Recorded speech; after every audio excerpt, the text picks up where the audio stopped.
Muito bem, sem muitas delongas então, passamos a palavra para o professor, para depois montar a segunda mesa da parte da tarde. Bom, boa noite a todos e todas. Saudar essa bonita atividade que marca os 140 anos da Comuna. E pensamos nesse momento das nossas atividades, entre a segunda mesa, em lembrar alguns livros que foram lançados sobre isso no Brasil e especificamente anunciar uma coletânea de textos, na verdade, em 2 volumes, que foi editado agora recentemente pela Expressão Popular, né? Então, e aí eu vou falar um pouco mais sobre essa coletânea, que foi batizada de Revolução Antes da Revolução, e inicialmente aqui lembrar alguns livros que foram publicados. Então, as editoras militantes do Brasil sempre guardaram uma atenção especial sobre a Comuna. E eu queria lembrar aqui, pela ordem de antiguidade, um livro de Prospero Oliveira de Sagarra, que é a História da Comuna de 1871, e que foi editado pela editora Ensaio, ainda no final dos anos 90, em 96, e que é uma obra clássica, já que é um historiador que viveu a Comuna, participou da Comuna, ainda que não em cargos de direção, né, e que relatou com grande objetividade os acontecimentos que ali se deram, né, e que é autor de uma frase no seu prefácio que é belíssima, né? Ele foi acusado na sua época de, ao descrever os acontecimentos da Comuna, poder oferecer à reação argumentos, né? Uma vez que ele falava não apenas do heroísmo, mas também das dificuldades, dos problemas que se passaram ali. E ele responde que as gerações futuras precisam saber a verdade, né? E que iludir os trabalhadores com fantasiosas histórias e contos equivaleria a um cartógrafo que traçasse mapas falsos a navegantes, né? Então é uma boa frase. É um livro que está esgotado, então já vai aí uma dica para as editoras do FFO, Expressão Popular, que é um belo livro. Ainda nessa mesma linha, não está aqui, mas é Ensaio, também publicou um livro chamado Crônicas da Comuna, que é um conjunto de cartas intelectuais, artistas, que viveram naquela época e falaram sobre a Comuna em sua correspondência, a favor e contra, o que é bastante interessante, né? Dá uma dramaticidade cotidiana ali aos acontecimentos e personagens que todos nós conhecemos, né? Como Emile Zola, Victor Hugo, e coisas belíssimas nessas cartas. Tem um livro também da Ensaio.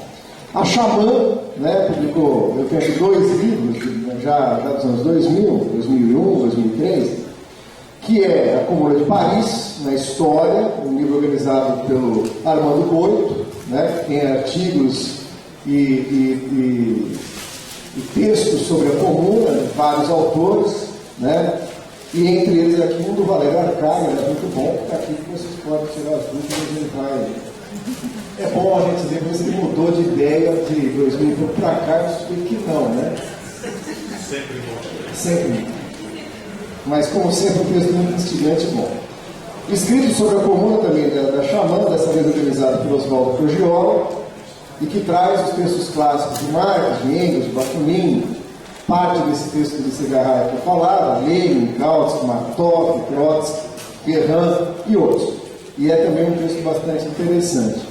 E agora, recentemente, o Lutas Sociais, a revista News, né, da PUC, organizada pelo Lúcio Flávio, e que traz um dossiê especificamente sobre a Comuna, né, além dos textos próprios das publicações da revista, traz um especial sobre a Comuna de Paris, um pequeno documento da Michel, um texto próprio do Lúcio Flávio Rodrigues, Daniel Machado, do Atílio Coron, Milton Pinheiro, Paulo Barsotti e Andréa Datti, que também essa é uma publicação recentíssima agora, no último número da Lutas Sociais.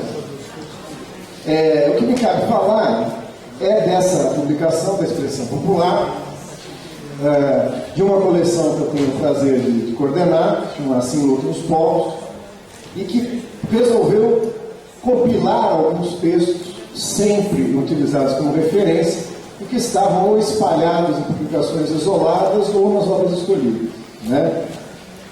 E fizemos em 2 volumes, um volume 1 com textos de Engels, e um volume 2 com textos de Marx, e que resolvemos denominar de Revolução antes da Revolução. Por quê? Porque são textos de Marx e Engels, onde eles estão diante de uma questão essencial do conjunto da sua obra. Pensar a Revolução Proletária no momento histórico do ciclo das revoluções burguesas, né? E é esse o grande desafio que culmina no texto de Marx sobre a Comuna de Paris, né? O dilema de um germe de revolução proletária na aurora dos tempos do domínio burguês. O que vai ser essencial para a concepção de Marx e Engels da luta revolucionária, da necessidade dos trabalhadores cruzarem na época histórica da burguesia, construindo as condições da revolução proletária, né?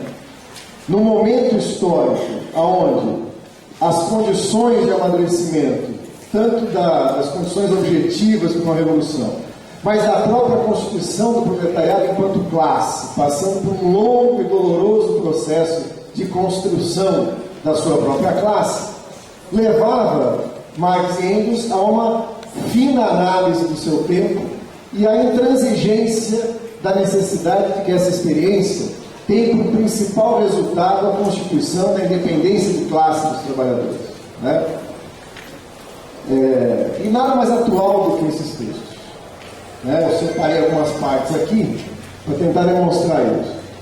O Brecht, no poema, dizia o seguinte: as novas eras não começam de uma vez, né? Meu avô já vivia no novo tempo, meu neto talvez ainda viva no velho, que é uma boa imagem, né? Os comunados que em 1871 tomavam a cidade de Paris davam o primeiro passo para a construção de uma emancipação humana, de um mundo liberto, de um mundo novo. Estavam ali inaugurando o futuro, no meio do germe de um passado tão distante, né? Assim como os trabalhadores em 17 na Rússia, que tomavam o poder. Eu imagino um neto de um trabalhador desse na Rússia de hoje, né? Dramaticamente fazendo sentido ao poema de Brecht, né? Ainda vivendo no velho tempo, ali no lugar onde o novo tempo havia começado, né?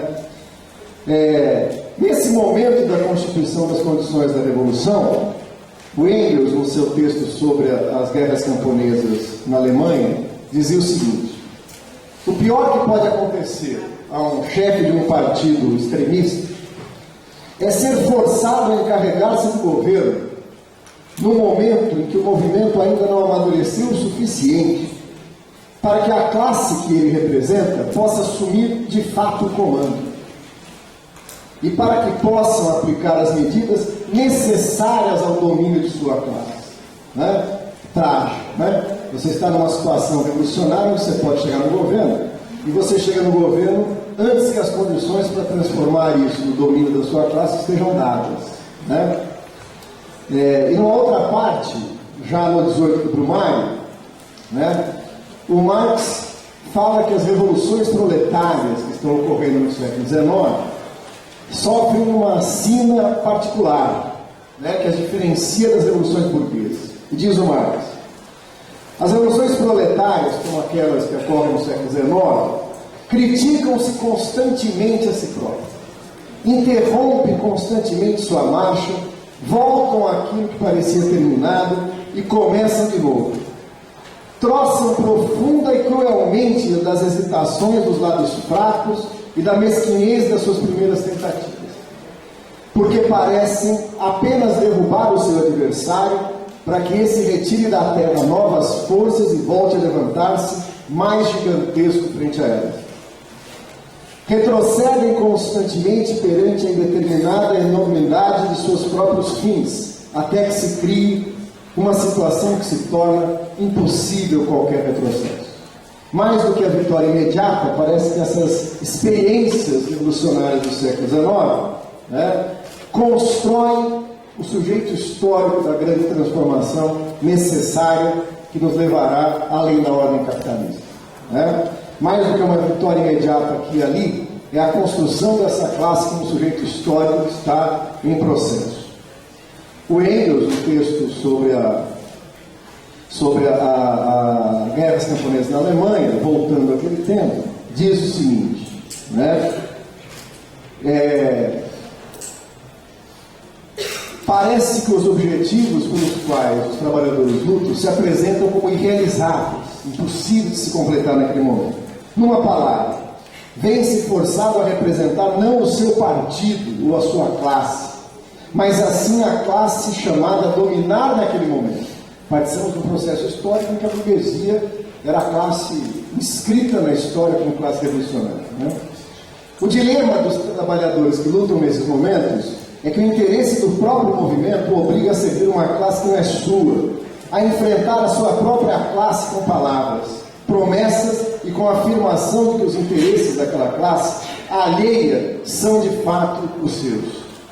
O que ocupam essa posição ambígua estão irremediavelmente condenados a estar perdidos, né? É interessante ver isso abrindo o ciclo das revoluções proletárias e hoje, né? Parodiando Engels, se não há nada de mais terrível do que um líder operário para o governo, né? Numa situação onde a classe historicamente não pode completar seu domínio, eu diria, mais terrível que isso é um líder operário ocupar um governo onde essas condições estão dadas e não fazê-lo. Isso eu acho que é mais trágico, né? Talvez mais trágico. O que é a Comuna de Paris para Marx e Engels nesse momento e que são apresentados nesse conjunto de textos, né?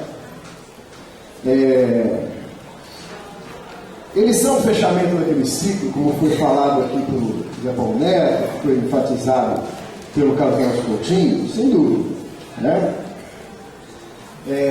Ela fecha de fato um ciclo e abre outro, né? E como foi enfatizado, não por uma questão técnica, né?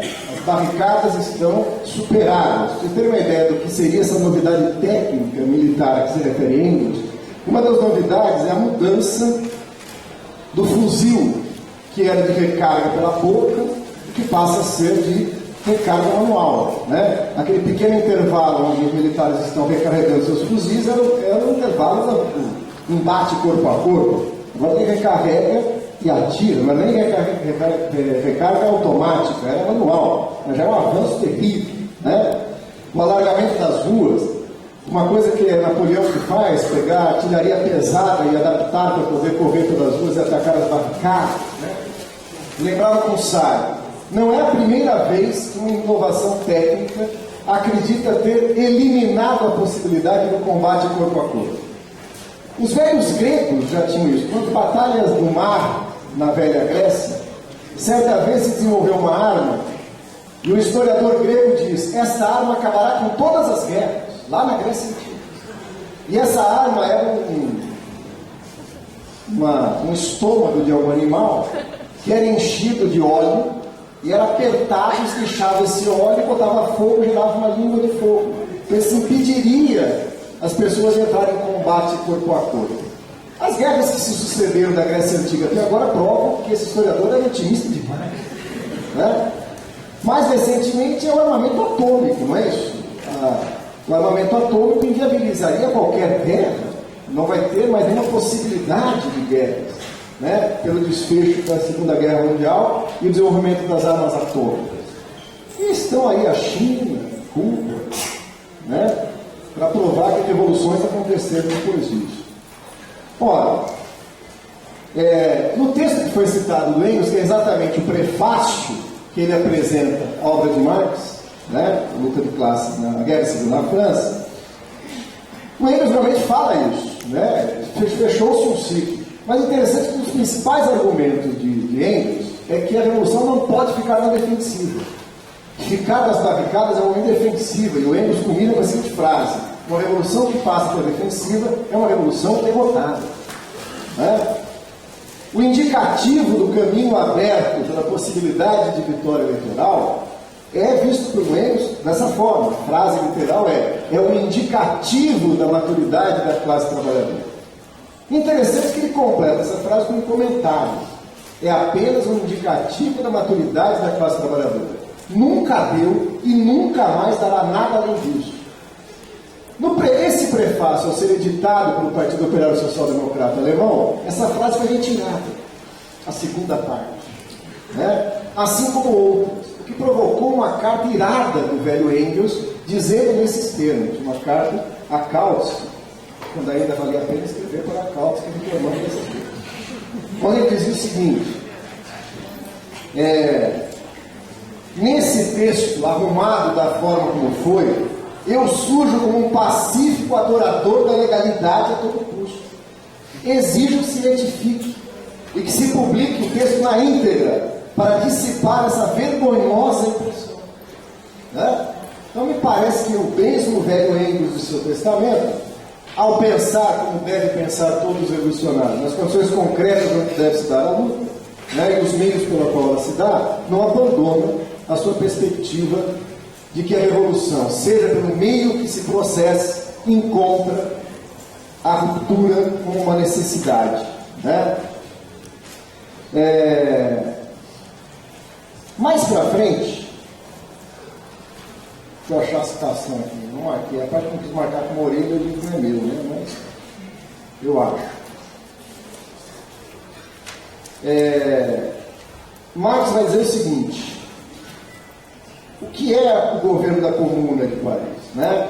O que na verdade estava ali colocado? Oh, meu Deus. O que estava ali colocado, diz Marx. Eu perdi o texto. Depois eu tinha marcado antes, está aqui.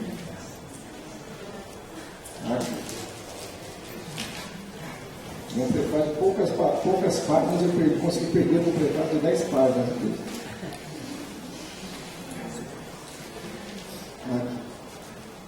Não. Vou citar de cabeça. Vou citar, vai ser mais fácil achar dentro do texto do que fora, que miséria. Essa é a falta que faz o computador do Carlos Nelson. Qual é o segredo da Comuna, diz Marx? Né? Esse era o seu verdadeiro segredo, diz Marx. Ela era, a Comuna, essencialmente um governo da classe operária, o produto da luta da classe operária produtora contra a apropriadora. Ela era a forma política finalmente descoberta com a qual se realiza a emancipação econômica do trabalho. Esse era o segredo e o mistério da Comuna de Paris. Ela era, nas palavras de Marx, a forma finalmente encontrada. Do quê?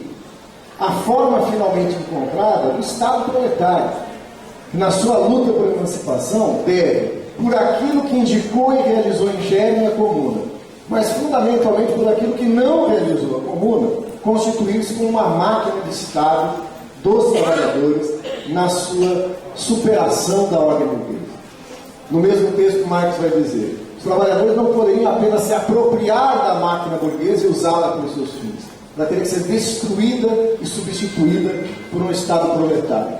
Pista que Lenin, como vimos no debate, vai aprofundar. A atualidade desses textos pode ser medida pelo próprio final da frase com que Engels termina o seu prefácio. Né? Quando Engels está apresentando o seu prefácio,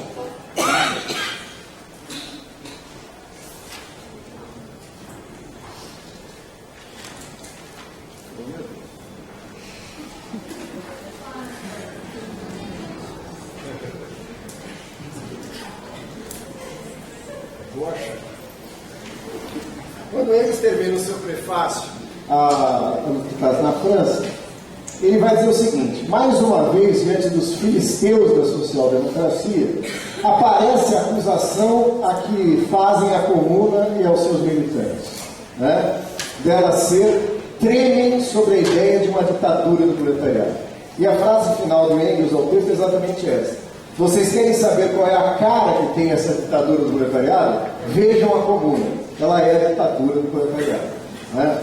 Portanto, todos os elementos que estão colocados por Marx e Engels nesse conjunto de textos revelam a dramaticidade de um momento de construção da classe trabalhadora na busca de seus sonhos, na busca de sua emancipação. E o principal elemento dramático desses acontecimentos dos textos colocados aqui é a construção histórica dessa classe no momento de edificação da própria ordem capitalista. Ora, a atualidade desses textos não está no seu recordar histórico, na genialidade como captar o momento, apesar disso estar ali colocado. A genialidade desses textos está em refletirmos até que ponto esta situação hoje se apresenta num cenário muito distinto, né? E ao contrário do que possa parecer em várias análises, mais favorável, né? Essa ordem do capital já se reverte no seu contrário, já inscreve as massas trabalhadoras diante da sua intransferível necessidade de romper a ordem do capital e construir uma alternativa societária.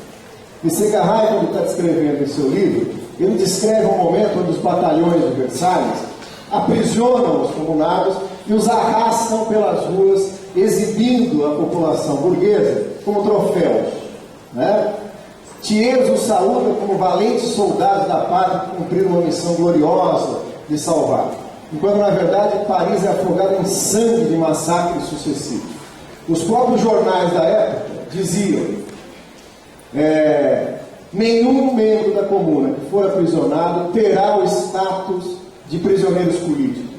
Serão tratados como assassinos, ladrões e saqueadores, como criminosos comuns, né? Esses próprios jornais, a entrevista de Figaro, vai defender, num determinado momento, que cesse o massacre. Mas não que cesse o massacre por motivos humanitários. É porque o cheiro dos cadáveres que se amontoavam nas ruas começava a incomodar a população de Paris e ameaçavam com uma enorme crise de saúde da cidade de Paris, né? E ele diz: esses infelizes que nos incomodaram tanto quanto vivos ainda nos ameaçam com morte. E numa dessas cenas que Segarra descreve, é arrastado um batalhão de combatentes, né? E ele descreve da seguinte maneira, citando uma matéria do jornal: entre os prisioneiros ali carregados, destacava-se uma mulher, alta, com cabelo solto, que olhava firmemente em direção à frente e incomodava com seu olhar altivo aqueles que a aprisionavam, e marchava seguramente por um ponto em direção, mostrando a sua determinação. E isso incomodava os presentes, né? Nós queremos dizer que essa senhora que estava aprisionada, que marchava firmemente olhando à frente, mirava para algum ponto bem distante do que estava acontecendo, né? Que nós podemos dizer que nós temos orgulho hoje de acolher esse olhar e dizer que ao lado dela marchamos.